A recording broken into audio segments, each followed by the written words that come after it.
Andrew Schulz versus Kendrick Lamar. So Andrew Schulz got subliminally dissed by Kendrick Lamar on his new album because Kendrick Lamar said that don't let any white comedians make jokes about black women. That's law. He was referring to when Andrew Schulz made jokes about black women and dating black women on his podcast with Shits and Gigs, who are podcasters, I believe, from Europe and talk about relationships a lot. Black podcasters, they're both black. And he joked with them about it. At the end of the joke, when they responded, he said, "Get him, Kendrick Lamar fans, get him." You ever had black girlfriends? Yeah. Dude, have you ever had white girls? Yeah. Yeah. Oh, wow. Okay. What's your favorite? We love them all. Yeah. That means white. Yo, who gets Translation. Kendrick fans? Got him! Don't let no white comedian talk about no black woman that's lost. And I think Kendrick Lamar saw that clip and he said, "Oh, you're making fun of my fans, kind of? Like you're making fun of like all my fans care about black women? That's a joke to you too?" So Kendrick Lamar made that reference in his album. Yeah. Fast forward, you have Andrew Schulz on his podcast saying that Kendrick Lamar is a hypocrite. He's saying he's a hypocrite because you don't want me to joke about black women, but does hip hop protect black women? You know? And there's a point to Andrew Schulz there. It's like, okay, I get what you're saying. But then it coming from Andrew Schulz is like... Coming from him, one. And two, so you're going to generalize the whole hip-hop? Yeah, so he's generalizing hip-hop. Because he has nothing against Kendrick. Exactly. So instead of it becoming a personal thing, he's trying to make it like an overbearing thing. Yeah. But he's trying to win the argument. So I get it. He's trying to win the argument. He's trying to win the argument. But it's like he's making it seem like Kendrick got whole control of hip-hop. He can just, oh, guys, let's not, he's right. Let's not do that no more. Yeah. You know what I'm saying? Basically. Fuck out of here, Andrew. And then... You lose. This was where people believed that he went too far. Andrew Schulz made a joke saying that he would make love to Kendrick Lamar against his will. Basically, what he was doing, when you watch the full clip and you watch the full podcast, he was trying to say that he would beat him in a fight. Like, he's not scared of him. But he said that he's scared of his bodyguards, his people around him. You know, he's scared of LA. But he's not scared of Kendrick Lamar. He's basically said, like, to the point that I would make love to you. Like, basically making fun of his height. Making him see, he's saying Kendrick's a bitch. He basically called him a bitch. He's saying that Kendrick's a bitch. Yeah. But then people took that as, hold up, you're saying that you'll assault a black man? And you're a white man? So it went crazy. Right? But then Andrew doesn't give a fuck because he's a comedian. He's just making a joke. And I respect the idea of a joke. Like, you can say a joke. If you're a comedian, you can say a joke. But there's jokes that are good, there's jokes that are bad. That's such a weird joke.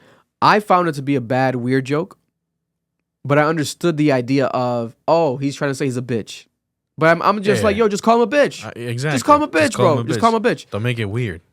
But I don't think that he should be canceled. Like, they're trying to cancel him. Like, it's like a weirdest whole... like, people are so anti-cancel culture. Bro, until it's like, oh, let's bring it back again. Like, I thought cancel culture was dead. So they said he made grape jokes for 3 minutes straight to make a short joke and call him a bitch. Yeah, it was a bad joke. It was a bad joke. Same as the Puerto Rican Tony Hinchcliffe joke. It was a bad joke. There's bad jokes in life. But the thing is that you can't control how also people react to it. Some people don't like dark humor. Some people don't like comedy. I love dark humor. I like dark humor. Some people don't like dark humor. And to each their own, right? Down, which is corny. Though. Chris Rock made a joke about Will Smith's wife. What did Will Smith do? Will Smith slapped the shit out of Chris Rock on stage. People have reactions, right? So to each their own. But Andrew Schultz's his podcast literally is called Flagrants because they go far. They push the line. They're edgy.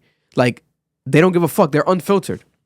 They're one of the biggest Patreon accounts in Patreon history because people watch them uncut and raw and support them. They have a big fan base. Shout out to the Flagrant crew. But the shit was weird. It was like, oh, man. Why? And I knew it was going to be crazy. That's why I posted it. I'm like, yo, people need to hear this. Like, this guy, oh, my God, he's crazy. Like, this guy is really trying to troll to the point of, like, destruction. Like, damn. Right? But I didn't think it was going to be that viral. Like, people were, like, trying to, like, cancel him. But the update is this. Shout out to Cam. Shout out to my boy Cam. The industry's watching. We got No Jumper. We got people. Shout out to my boy Cam. People are tapped in with the live stream. It's a crazy night of events. A crazy recap week. But Andrew Schulz, bless you. Thank you. Did a podcast with Charlamagne the God, Brilliant Idiots. And on the Brilliant Idiots podcast, Andrew Schulz said that he's been getting death threats, and his family's been getting death threats online by Kendrick Lamar fans. But he messaged me. Andrew Schulz messaged me. Andrew messaged me, and Andrew told me that this was actually recorded before he did the joke about making love to Kendrick Lamar. What was recorded before that? The reactions, him saying that he was getting death threats from Kendrick Lamar fans. So he was getting threats before making the grape joke. Yes, exactly. So he was saying, hey, I received these threats just because I was on the album. So once Kendrick Lamar released the album and he said, don't let no white comedians make no jokes about black women, that's law.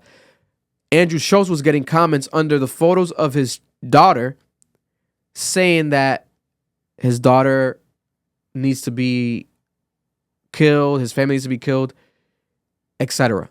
These were the threats that he was getting. Right? So, I was getting threats from Kendrick Lamar fans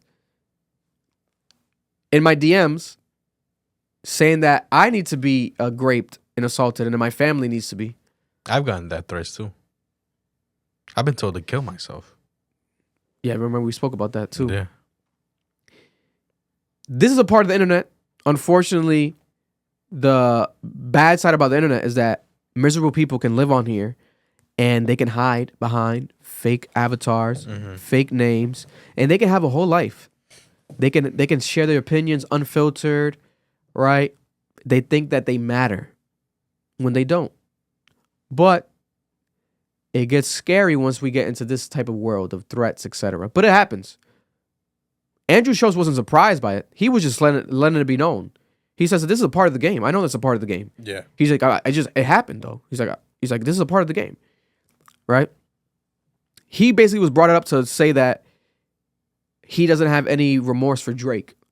Basically saying like, Drake mentioned kids. He mentioned Whitney. He mentioned Kendrick Lamar's family. Yeah. So for Kendrick Lamar to go full-blown scorched earth and say, certified lover boy, certified pedophile, pop, pop, go crazy on Not Like Us. Yeah. It was warranted because Drake, on top of that, Drake said on Taylor Made Freestyle, yeah, in the third person, basically, he was like, yeah, rap about him, yeah, talk about how he be with, he's a PDF file.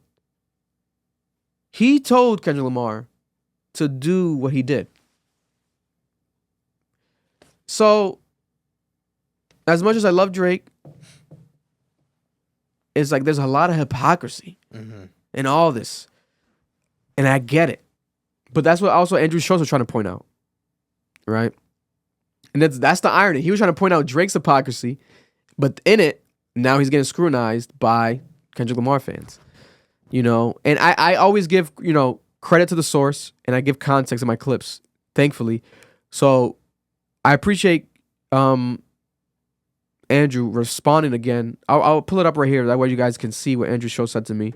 Don't be surprised if he goes crazy. Listen, some of the Kendrick stans have been posting shit like telling me they're gonna take out my family on like pictures of my child, my daughter. God. You surprised by this? This is the nature of the game. Yeah, social media. Yeah, it's social media. It's like, but he says that line. He says that line. His parent, his friend, some of his fans, the majority of his fans don't do anything. The majority of his fans are just like, they like hip hop. They think he's a great musician. But the most extreme ones, on a picture of my 8-month baby, are going, you better take security everywhere because I'm coming for your whole family. And this is like multiple. Crazy. So to me, that person, I don't blame Kendrick. We can't control what our fans do. But that person, I go, you're talking about my kid, man. Like, I have to screenshot you, know who you are, and if I ever see you, you can't play with it. Yeah, It's you can't play with it. No, I'm with you. 100%. That's why I don't feel no remorse. I feel for Drake. no remorse. Like, Because yo, anybody- you he talked should've- about someone's child, He should have bro. learned from Pusha T. He did the same thing to Pusha T. You want to mention people's fiance, and Kendrick took his belt off and whipped your ass the way he gonna whip Schultz's ass. If he did that to a half a white man, imagine what he could do do to a full one. You know what I'm saying? I'm just saying. Say whatever you want about me. But then also people were making a good point, and I will highlight the point, right? Historically, as a black community, buck breaking, right? When you look at buck breaking, what's buck breaking? The history of sexual exploitation of black people by dominant society, particularly the sexual exploitation of black men. So they're saying there's a parallel between that joke and the buck breaking idea, like a white man dominating a black man even sexually. Yeah. We had, I think, Ice Cube's son reacted to my tweet. He actually followed me too. Shout out to O'Shea now, O'Shea Jackson, good actor, because he was going back and forth with Andrew Schulz because he was like, "Yo, I'm a fan of you, but like this is crazy." That thing that you sent was funny. Which one? When they posted it? Where he? When Andrew clapped back at him. Yeah. But people do have their right to draw the line. This is it right here. He called him a weird ass nigga. Then he said, "Google No Vaseline by Ice Cube," and that went viral. People were like, "Oh shit, what the hell?" And people were posting this photo of O'Shea with the OVO jacket too, saying like, "Oh, you're OVO." People, man, with these, I was like, how do you even find that photo? Like, you're never gonna beat that. like, how did they remember that O'Shea Jackson was wearing an OVO jacket? Now he's like, he can't represent Kendrick Lamar's side, the West Coast, because he has an OVO jacket. You're Like, never gonna beat that. it's crazy. It's crazy, bro.